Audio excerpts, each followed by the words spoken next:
রাকিব ভাইকে এই গাড়ি বুঝছো, গাড়ির কাগজ সাথে করে দুইজন একসাথে আছেন, ক্রেতা ও বিক্রেতা। যে টায়ার যারা টাকা লেনদেন করেছেন অর্থাৎ গাড়ি কেনা হয়ে গেছে, সেখানে ট্রাফিক পক্ষে চলে আছেন, হাটের লিখিত চালানটি বুঝে নেন।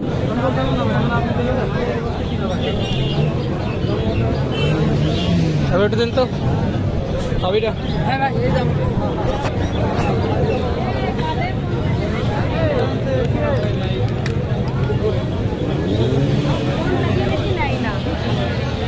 আব্বু পাঠাতে কইলো, আব্বারে ভিডিও করে পাঠাচ্ছি। হ্যাঁ টিভিতে ধরে দিবা। হয় চলছিল কি 3000 কিলো বুঝছো, 30,000 কিলো।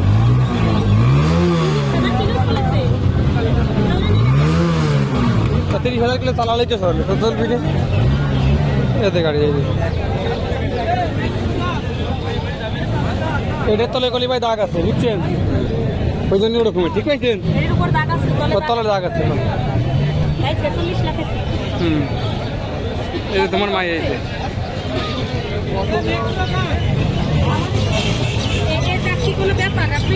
না না না,